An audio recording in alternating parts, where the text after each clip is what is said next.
Welcome back to the Think Tank, and this week we're going to learn about wacky sea creatures, and we're really excited to share some a new song today and some new vocabulary, and we'll see some videos with some very cool wacky creatures. So let's get started with our song. And you're going to see some words, so you'll be able to sing along. It's called A Hole in the Bottom of the Sea.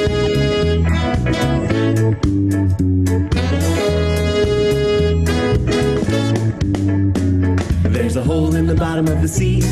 There's a hole in the bottom of the sea. There's a hole, there's a hole, there's a hole in the bottom of the sea. There's a shark in the hole in the bottom of the sea. In the dark in the hole in the bottom of the sea. There's a hole, there's a hole, there's a hole in the bottom of the sea. There's an eel and a shark in the hole in the bottom of the sea. He's concealed from the shark in the hole in the bottom of the sea. There's a hole, there's a hole, there's a hole in the bottom of the sea.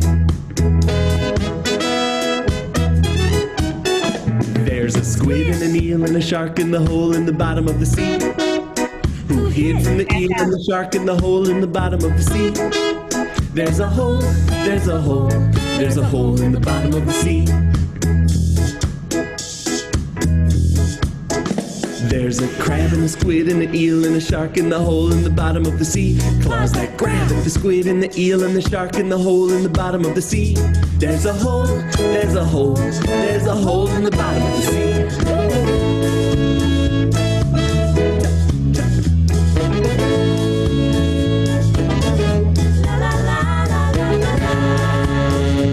Let's go see.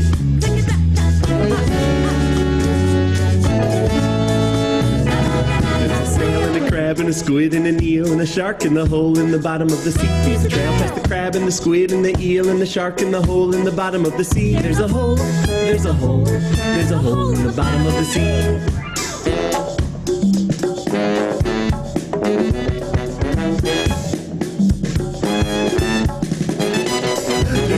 A snail and a crab and a squid and an eel and a shark in the hole in the bottom. There's a speed past the snail and the crab and the squid and the eel and the shark in the hole in the bottom. There's a hole, there's a hole, there's a hole in the bottom of the sea.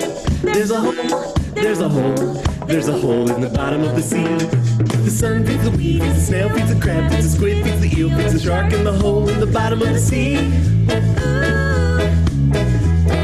The sun feeds the weed, feeds the snail, feeds the crab, feeds the squid, feeds the eel, feeds the shark in the hole in the bottom of the sea. There's a hole, there's a hole, there's a hole in the bottom of the sea. There's a hole, there's a hole, there's a hole in the bottom of the sea. There's a hole, there's a hole, there's a hole in the bottom of the sea. So look out! If you go to the hole in the bottom of the sea, look out! If you go to the hole in the bottom of the sea.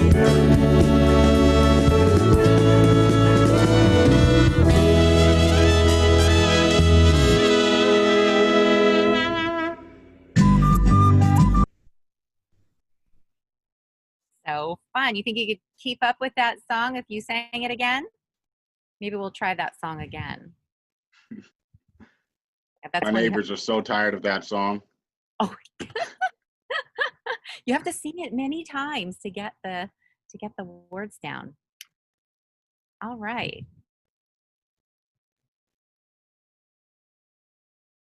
So welcome again to the Think Tank and Wacky Sea Creatures Week. So first, before we get started, let's look at our flashcards and learn some new vocabulary. And Yoshi, I think on these, if you go to the left where it says flashcards, and then that'll show us everything we need to see over on the left. There you go. Okay.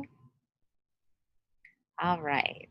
And okay, so the bony plates that are covering the seahorse's body. So those help to protect this seahorse. And what I wanted to tell you a little bit more about this. So unlike most fish, Seahorses have an exoskeleton. Can you say that? Exoskeleton? Okay. Their bodies are made up of hard, external bony plates that are fused together with a fleshy covering. So they don't have scales.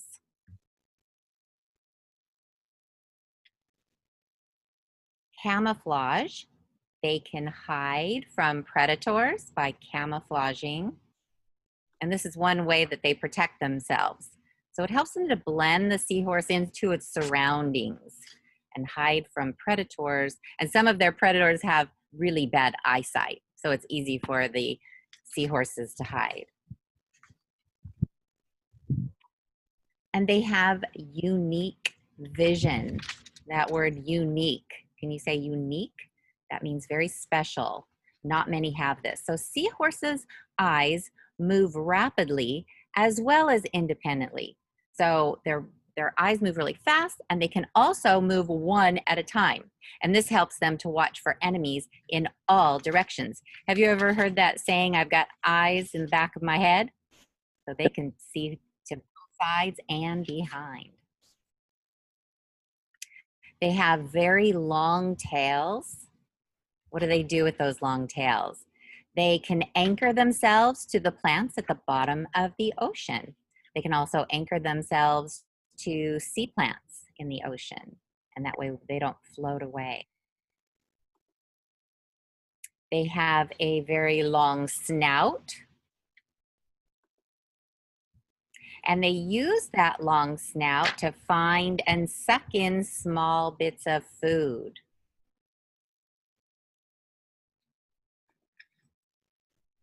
All right. All right, so seahorses, the horses of the sea. These little guys have a big appetite. In fact, I'm gonna move this over here. In fact, they eat almost constantly. Their digestive systems work really, really fast, and the food moves so quickly through their digestive system that their bodies actually don't absorb much nutrition.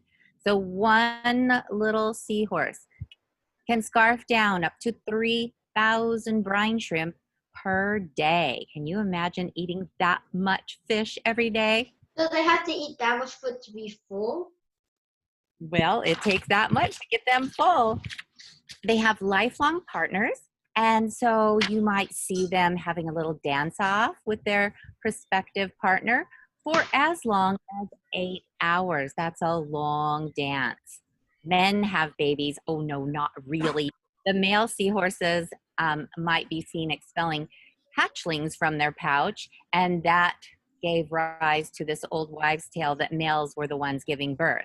I wanted to tell you a little bit more about that. So the male seahorse has a pouch on the front of its tail. And here's what actually happens. The female deposits as many as 1,500 eggs inside the pouch that's on the front of the male's tail. As many as 1,500. And then, listen to this. The male carries those eggs around in his pouch for anywhere from 9 to 45 days. And they carry them until the little baby seahorses are fully developed. Now, even once they're fully developed, they're still very, very tiny. Their tails, as we learned earlier, are a very valuable tool. So seahorses use their powerful tails as a weapon when fighting over food or territory, or as we learned earlier, to anchor themselves during a storm so they don't get thrown around. I have a question. Sure. If the male uses the tail to fight, what if there's babies inside? Well, I think that the babies are very safe inside that pouch. And that's not normal for a parent, for a dad to like keep the eggs. Right. So it's very unique. It's very unique. You might see two partners swimming with their little tails linked. And so that's kind of like when we're holding hands, right? And then lastly, they have superb camouflage capabilities. Maybe you have floated or swum right past a seahorse and you didn't even know it?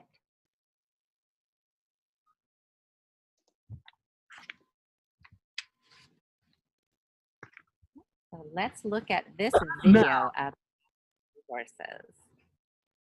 It's time for some more amazing animals.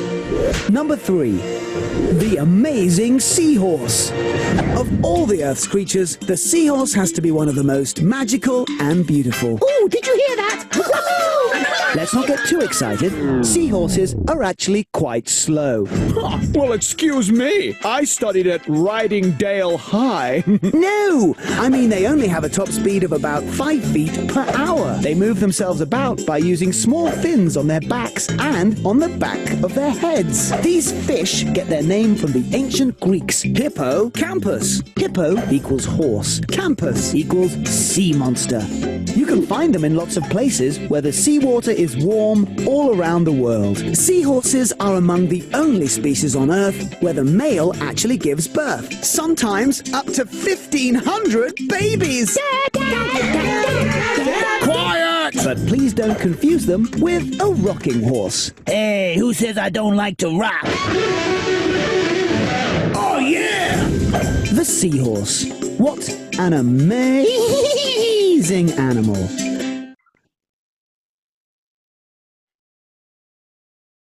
So fun. Ooh, 8 by 8. When we say 8, what do you think we're talking about? Octagons. Octagons? Does that look like an octagon? What do you guys think? Octopus or does squid have 8 legs too? Let's find out. So we're going to learn about cephalopods. Hi, my name is Sam Chang. I am a biodiversity scientist here at the American Museum of Natural History, and I study cephalopods. What do you need to know about these amazing creatures that include octopus and squids? Well, let's start with the ABCs. A is for arms. Octopus have 8 arms, not tentacles, as many people think. Arms have suckers all the way up, whereas tentacles just have them at the ends. B is for belemnites.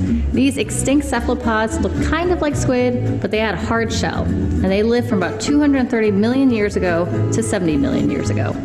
C is for cephalopod, of course.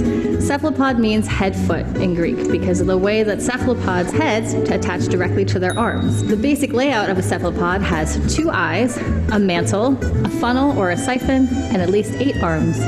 D is for Decapodiformes.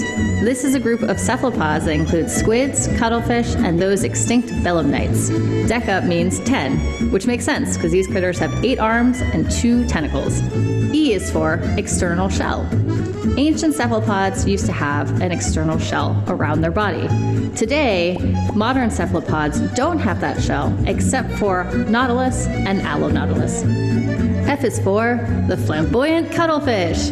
This super charismatic cephalopod has flattened arms and super bright colors to warn potential predators that it's actually poisonous and they shouldn't eat it. G is for gladius. This is an internal shell that some cephalopods have. It gets its name from an ancient Roman short sword that it kind of resembles. An example of a gladius is the cuttlebone of a cuttlefish.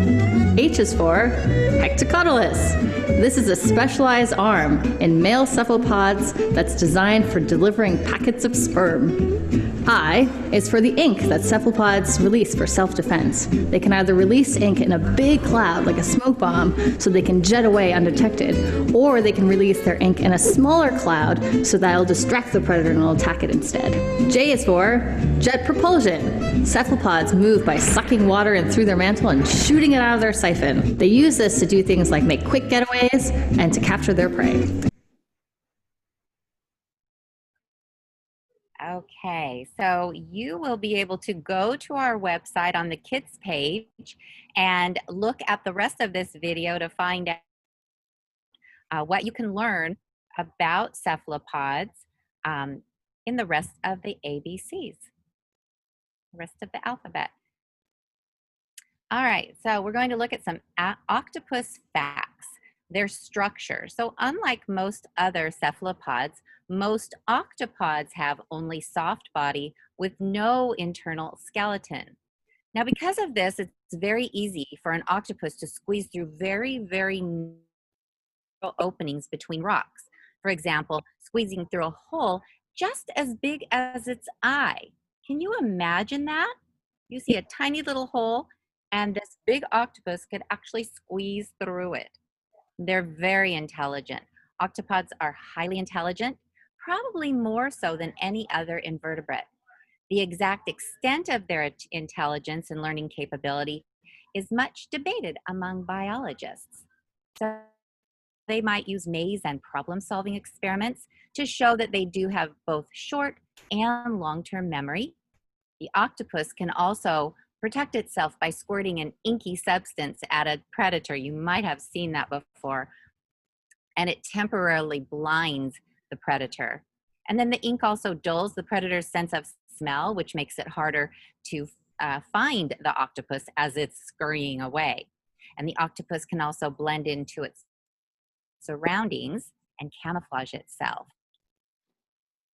The octopus are very smart hunters, and they like to snack on crab and fish, so do we, but will even go after a shark.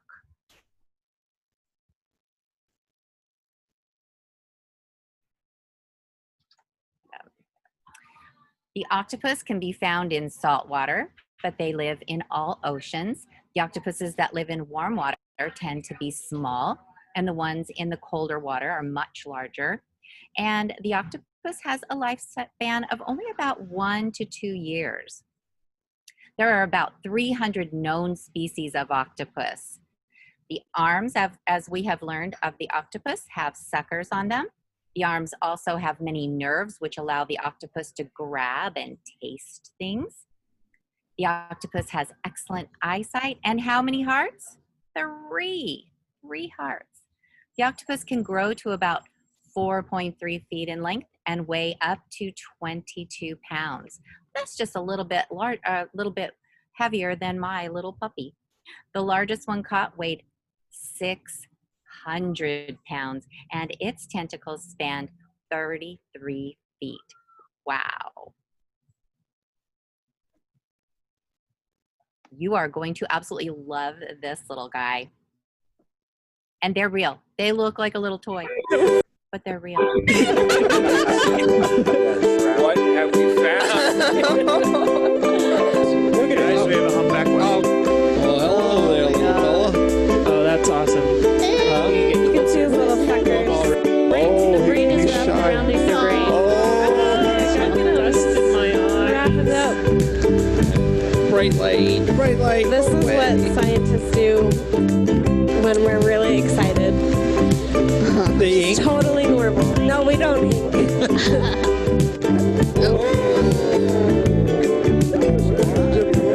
that look like a toy?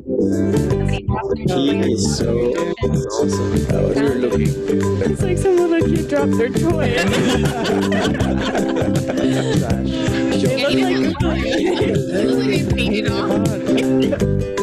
Bye. Bye, there, guy. There's an octopus. Wow. Balloon arms. Whoa.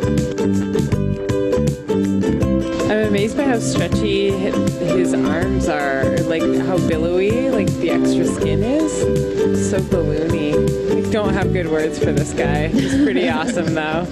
Look at you. Looks like a Dumbo. No. So pretty. Look at how shiny. It's a vampire squid. Is it a vampire squid? I think so.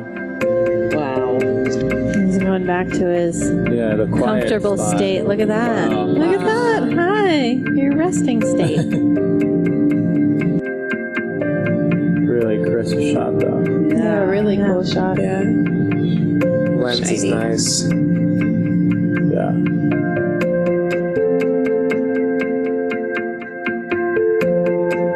Oh, that's And it's going to, yeah. The heck is that?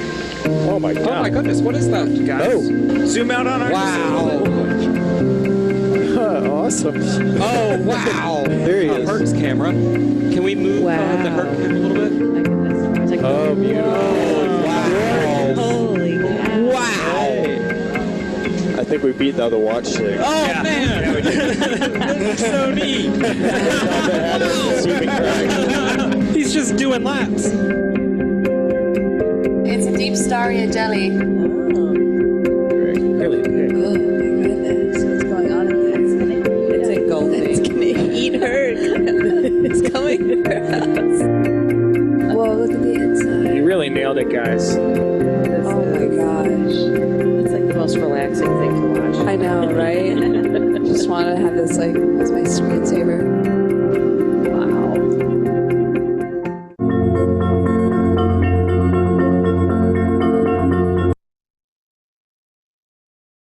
I just want to quickly say that Dodo is a really, really neat channel to check out.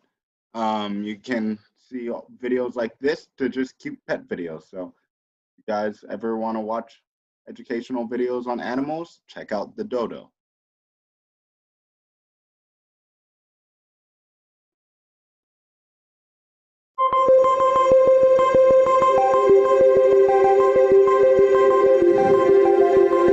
A Dumbo octopus wants to stay right out of your view. It's coming into view. So if you go to, oh, here he comes on channel 1. The cool shot. Wow, nice one. Ooh, and it looks different. They all. Ooh, that's a Dumbo. Look at those ears. Our lasers are 10 centimeters apart. If you can see the tiny red dots. Not sure we can see them though, but that is a big Dumbo. So there's the 10 centimeter There dots we on the can see octopus. dots. Yeah. There we go. Maybe he's about a meter long, I would say. Yeah. I say that's the perfect size for a Dumbo octopus. There are about 1,000 different types of squid. So Squid and octopus, yeah. They're Just show it off. That's awesome. and the Vamp has a big, bright blue eye, just like that. Cool. What a shot. Oh, these cameras are amazing. That is great. There's a nice view of the 10 centimeter. It's almost like an See how big elephant. Yeah, this trunk. A gentle eye. It's got its ears folded down against just over the top of his eye. That's what, well, ears. They're not ears. They're flippers. But that's why we call it Dumbo octopus, because he's got those big ears like Dumbo. Yeah. So for viewers at home, you're getting a cool tour right I'm now. gonna try and rotate The around. benefit of watching us over the mud. Let's do Do you want me to rotate with you? dynamic camera moves with Herc. Yeah, lots of times you'll just see, a glimpse of a Dumbo octopus, or one will go by. To be able to just focus on it like this and just stay with it is really exceptional. He doesn't seem to mind us too much. Oh, wow, that's beautiful. She's opening, or she, or whatever it is opening up the Wow. webbing so that it can cover its eyes. And you can clearly see those 8 tentacles. Hilke from the Netherlands says, "This is fantastic. Thank you so much for showing this wonderful animal to the world." There's its jet. And Merman Dan says, "A cup of Kona coffee and a Dumbo octopus. Great way to start the day."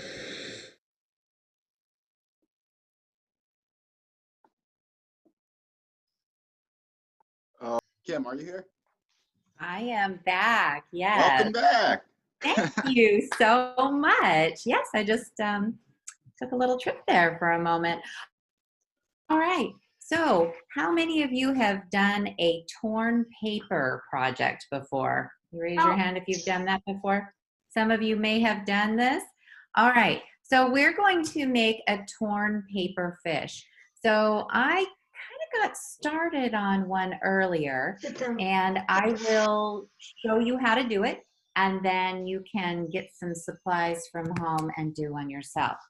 So you see there's a picture of one there, and the one you see on the screen has nice bright colors, which is awesome. Now, it doesn't matter what you've got around the house. The most important thing is you find some paper, make sure you ask mom and dad that, make sure you can tear that paper. And then you can create your design. And so I'll just turn my camera around here. This is one that I'm just getting started on. And so I decided to use a paper plate. You can use whatever you like, but most everyone has a paper plate at home. And then I found some tissue paper. That's the other thing. You just want to find things that are around the house. I found some tissue paper. I drew my fish. I just drew the outline, and then I started tearing paper and gluing it on. So you'll need some kind of paper. Now, one other thing you can do is you can find an old catalog around the house or old magazine around the house. And as you can see, and again, make sure it's okay to tear things. Say, Mom, can I tear paper out of this? If you found a magazine or a catalog, and you can just start tearing things out. What's cool about that is you can find some really fun patterns. So here I tore out this pair of pants, and I don't know if you can see this, but there are some stripes. So if I wanted something that had stripes, I could do that. Here I found another piece, another page that had these cool turquoise, it's jewelry, but I can just tear that out. So for example, and just the way it sounds, you literally just tear the paper. So if I want a little round piece of this beautiful turquoise in my little fish tank that I'm creating on the paper plate, I can just tear out the paper that I want, just the part that I want, get some glue. Everybody's got some glue around the house. Hang on to it. Put a little bit of glue. And then I would say, okay, where do I want this to go? Well, maybe this is going to be down in my tank here. And it just gives a cool color in there. You might see that. All right. And then I just have lots of pieces of paper. Right. So I've got all these different pieces of paper. And you can just start tearing. So I tear little pieces about like that. Put some glue. You don't have to be fancy about it. What? And then I can just start filling in my fish. You can see I already put a fin here on top and on bottom just to get started. Now, I could make them all orange if I wanted to, but I'm not going to. So I've got other colors. So I've got some yellow. So I might tear a little piece of yellow, right? What do? Put some glue, nothing fancy. And then I can put some yellow. And one of the things I like to do sometimes is just sort of squash the paper a little bit to give it a cool texture and just shape it the way I want it. Okay, you can start to see that gets a little more colorful there. Okay, and then I would just keep doing that. Keep tearing different colors of paper. Keep tearing, put a little bit of glue, and then place it wherever I want it. Now you can also overlap the colors, okay? And then I'm just gonna try to stay inside those lines. If it goes out, that's okay, because I can squash it right back. All right, does that seem pretty easy to do? And you just keep going until you're done, until you fill it out. And look at there, Yoshi has one too. Hey, put that back up there. That's pretty cool. Thanks for sharing that. So he finished his. I still have to work on mine. And That's a long way so, to go, guys. oh yeah, oh, hey. Now, Kiyoshi used a little bit of color and a little bit of paper, and you can do that. And you know what, friends, you can literally just use your imagination, go crazy, find whatever you've got around the house, make your design and start tearing paper, gluing it on. We would love to see you post those up on our website on the kids page. Does anyone have anything to share from last week? Yeah. Well, make sure you, when you do the projects, to post them up on the website. We would absolutely love to see them. And then at the beginning of the next class, we will even go through and show you guys' work. I would love to see your torn paper fish. I know mine will look a lot better. I know, me too. I'm gonna keep working on mine. It's gonna look like he's in a fishbowl. What do you think? That would be cool. All right. And I've even got him in the ocean, as you see. And we can name ours too. Oh, right. I'll work on that. I'll work on naming mine. Any other questions today? You gonna post yours up on the website? I know I will. Okay, I will too. Mike Trout. All right.